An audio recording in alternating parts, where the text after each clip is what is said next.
وہ ابھی بھی دکھائی دے جاتے ہیں، لیکن صحرا میں ان کو ڈھونڈنا ذرا مشکل ہے. تو یہ ایک الگ ریسرچرز کے لیے پورا ایک ایونیو ہے، وہ اس پہ بات کر سکتے ہیں. ہم چونکہ فکشن کی بات کر رہے تھے اس لیے ہم نے اس پہ زیادہ تفصیل سے بات نہیں کی. شجاعت بھی اس میں ایڈ کرنا چاہیں گے اور پھر ہم نیکسٹ کویسچن لیں.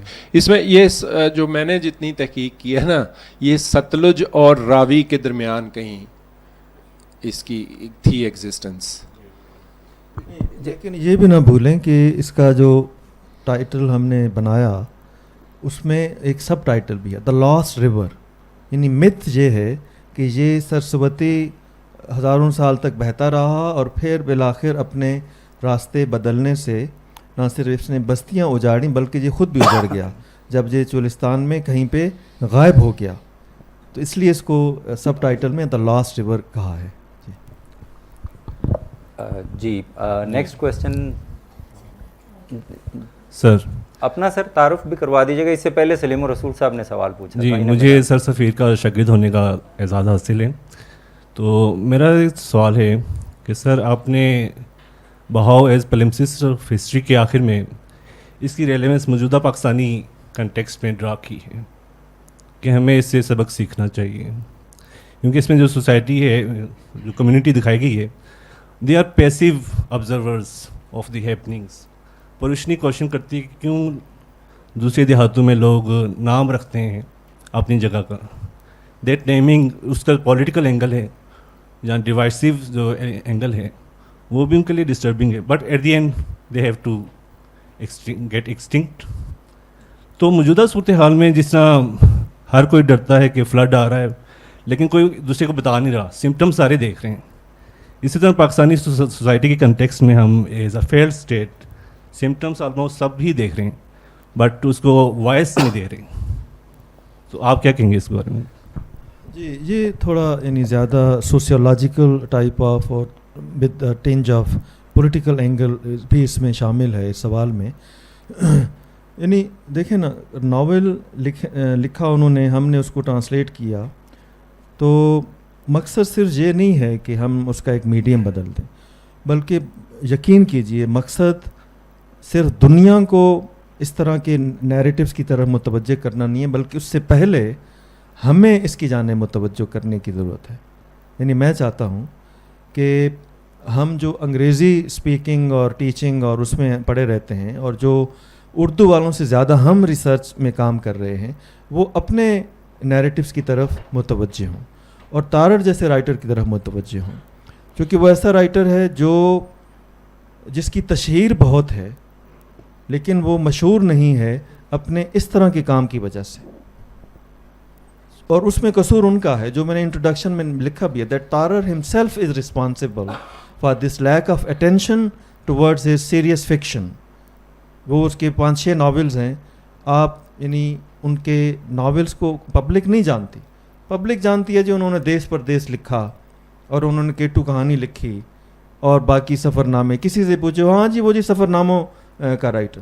بٹ یقین کیجئے کہ تارڑ وہ ایسا رائٹر ہے جو پاکستان کو یعنی آئیڈیالوجیکل لیول پہ اور ہمارے ہاں جو کلچرل ایمنیزیا ہے اور ساتھ ساتھ جو تہذیبی نرگسیت ہے اس سے ہمیں جگا سکتا ہے.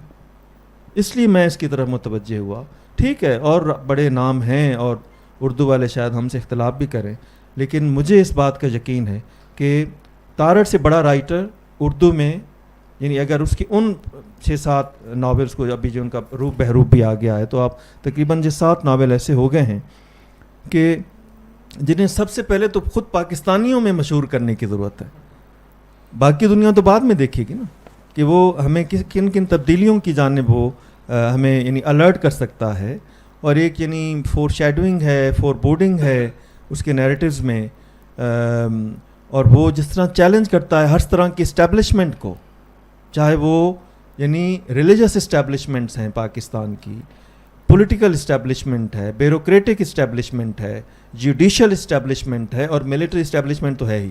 یعنی لوگ صرف سمجھتے ہیں کہ شاید ملٹری اسٹیبلشمنٹ کا نہیں، یہ جو یعنی اسٹیبلشڈ آرڈر ہوتا ہے چاہے وہ جوڈیشل ہو، بیوروکریٹک ہو، ملٹری، اس کو اسٹیبلشمنٹ کہا جاتا ہے. تو وہ یعنی جو اسٹیبلشڈ آرڈر ہے ان سب کے طرف سے جو خطرات ہیں اس ملک کی یعنی اس کے وجود کو ان کی جانب ہمیں متوجہ کرتا ہے, اور اس کے لیے وہ ہمیں یعنی جھنجھوڑتا ہے, جگاتا ہے ان نیریٹیوس کے اندر. تو آپ کی بات ٹھیک ہے کہ وہ جو اس کو میں نے پیلمسسٹ آف ہسٹری کہا ہے, تو اس کی وجہ یہ ہے کہ ہم ایک ایسے رچ ایریا میں رہتے ہیں جس کے اوپر تاریخ جو ہے وہ طے در طے موجود ہے, اور ہر دفعہ اس کے اوپر ایک نئی تاریخ لکھنے کی کوشش ہوتی ہے, جیسا کہ آج کل بھی ہو رہی ہے. Thank you. جی اس پہ میں 1992 میں لکھا گیا تھا, تو ہم واقعی اس کو ری امیجننگ کر رہے ہیں اس وقت. اس پہ تھوڑا سا پازیٹیو یہ ہے کہ ڈاکٹر صنوبر میرا خیال ہے بہاؤ پہ بھی بات کریں گی اور راکھ پہ بھی بات کریں گی. میرا خیال ہے کہ یہ سیریز ایک اردو ناول پہ ان کی سیریز ہے, یہاں پہ ہی دا بلیک ہول میں ان کے اس پہ چل رہے ہیں. ڈاکٹر اویش ندیم اور ڈاکٹر صنوبر مختلف اردو ناولوں پہ بات کر رہے ہیں, تو میرا خیال ہے کہ اس میں تارڑ کو ڈیو شیئر جو ہے وہ یہ دیں گے, اور یہ ریکویسٹ بھی ہے, کائنڈلی ضرور دیں. السلام علیکم. Ansar Gilani, English commentator and presentation trainer along with the founder of Save the Human Race Forum of the Nations. اچھا, میرا اس پر ٹیک یہ ہے کہ جتنا بھی ہیومن سویلائزیشن کی ڈیولپمنٹ ہوئی ہے فار لاسٹ 3000 ایئرس, وہ لینگویجز کی بیس پر نہیں ہوئی ہے, وہ ایک سینس ڈیولپ ہوا ہے, چاہے وہ کلونیل بنیادوں پر یا سلیوری کو ختم کرنے کے, یا جتنا بھی ہیومن ریس کا جو ایک جرنی ہوا ہے. جب ہم ٹرانسلیشنز کی طرف آتے ہیں اور خاص طور پر پاکستان کے تناظر میں کام کو دیکھتے ہیں, تو ہمارا میرے خیال میں قرۃ العین, حیدر کا آگ کا دریا, اور جو عبداللہ حسین کا اداس نسلیں, اس کے ساتھ ساتھ میرے خیال میں جو تارڑ صاحب ہیں, یہ تھوڑی سی ایک انٹرنیشنل یا گلوبل لیول کی پچ رکھتے ہیں کہ عالمی ادب کے اندر ایک جگہ بنا سکتے ہیں. تارڑ صاحب کے ساتھ جب میری لاسٹ ملاقات ہوئی تھی اسلام آباد ہوٹل میں, تو میں نے کہا تھا کہ آپ ابھی جو ہے نا وہ لکھنا کم کریں, آپ کی صحت کافی جو ہے وہ ڈاؤن ہو رہی ہے, بلکہ آپ اپنے تمام ہی جو افسانچے یا جو سفر نامے ہیں 1 by 1 یونیورسٹیز کے اندر جایا جائے اور ان کے اوپر بات کی جائے. آپ کو یوتھ جو ہے وہ نہیں جانتی ہے, لہذا آپ کے کام کو جانا چاہیے. دوسرا, تارڑ صاحب کی جو گلوبل پچ بنتی ہے یا جو امیج ہے, وہ واحد وجہ ایک سفر نامے انہوں نے لکھے ہیں, اور سفر نامہ یا ٹورسٹ مائنڈیڈ پرسن جو بھی ہوتا ہے, جو کنٹری ٹو کنٹری اور ایک اسٹیٹ ٹو اسٹیٹ جاتا ہے, کلچر ٹو کلچر جاتا ہے, اس کا جو ویژن ہوتا ہے وہ بہت براڈ کاسٹ ہو جاتا ہے, وہ ایک انٹرنیشنل کمیونٹی کا سٹیزن ہو جاتا ہے, وہ ایک پاکستان یا کسی ایک خطے کا نہیں ہوتا. چلیں, یہ تو تارڑ صاحب کو جی آپ کا مشورہ ہو گیا. سوال کیا؟ ایک سیکنڈ. اچھا, جب ہم ٹرانسلیشن کرتے ہیں, میں نے خوب جب اکیڈمی آف لیٹر کے چیئرمین تھے ڈاکٹر خشک صاحب, ان کو بھی مشورہ دیا تھا کہ پاکستانی ادب کو جو ہے وہ ٹرانسلیٹ کیا جائے. ٹرانسلیٹ کرنے میں جب آتے ہیں تو ہم یہ دیکھتے ہیں کہ پاکستانی ادب کے اندر سینس نہیں ہے, گلوبل پچ کے اوپر ابھی پیش کیے جانے کے قابل نہیں ہے. چونکہ میں نے انگلش لٹریچر 25 سال پڑھا ہے اور کافی حد تک پڑھایا بھی ہے. لینگویج کے اندر کافی حد تک ایمپاورمنٹ, ایمپیریسزم اور اتھارٹی بھی ہوتی ہے, لیکن اس کے ساتھ ساتھ جو ہے وہ جو گلوبلائزیشن کا سینس برطانیہ نے دیا ہے, اس کی لینگویج جو ہے اور اس کی جو ایمپاورمنٹ ہے اور جو ایمپیریسزم ہے, اس نے بتایا ہے کہ کیسے لینگویج اور ویپنائزیشن اور یہ تمام چیزیں جو ہے وہ پیش ہوتی ہیں. پاکستانی ادب کا جب خاص طور پر تارڑ صاحب کو میں رک جائیں نا, تاکہ ہم اس سے آگے ہم بڑھیں. کہ ٹیک ہے نا اس میں, ٹیک آپ کا ہو گیا جی نا, اب اس پہ ورنہ بھول جائیں گے ہم سب کچھ. ایک سیکنڈ چلے سوال اس میں یہ ہے کہ فار ایگزامپل آپ پاکستانی ادب کے جو بھی رائٹر ہیں اس کے ٹرانسلیٹ جب کرتے ہیں, جس طرح سفیر صاحب نے کام کیا, کافی سارے الفاظ کو جب آپ بدلتے ہیں تو یہ ایسے جیسے میں آپ کے فیس پر کہوں کہ یو ہیو کلاؤڈس ٹوڈے, تو آپ آسمان کی طرف دیکھنا شروع کر دیں, یا لیکن یو ہیو کلاؤڈس ٹوڈے کے میں نہیں ہے کہ آج آپ کا مطلع صاف نہیں ہے, آپ کا ذہن جو ہے وہ کنفیوز ہے یا کلیئر نہیں ہے. اٹ مینس کہ جو ادب کے اندر خلا پایا جا رہا ہے وہ ہم ایک کے لحاظ سے ایک انٹرپرس یا اس کو ڈسپرس کر کے ایک ہائٹنڈ وے میں یا ایگزیجریٹڈ وے میں پیش تو کر سکتے ہیں, لیکن آپ نلاکیوں کو نہیں چھپا سکتے. اچھا چلیں, اس سارے میں سے جو میں نے ایک پوائنٹ نکالا ہے وہ میرا خیال ہے میں پیش کر دیتا ہوں. یہاں پہ بہت سارے انگریزی کے اساتذہ بھی بیٹھے ہیں, تو کیا آپ واقعی سمجھتے ہیں کہ اردو میں جو ادب لکھا جا رہا ہے وہ گلوبل پچ اس میں نہیں ہے اور وہ اس معیار کا نہیں ہے؟ شجاعت بھی انگریزی کے استاد ہیں, عبد المجید صاحب بھی, میں خود بھی, سفیر صاحب بھی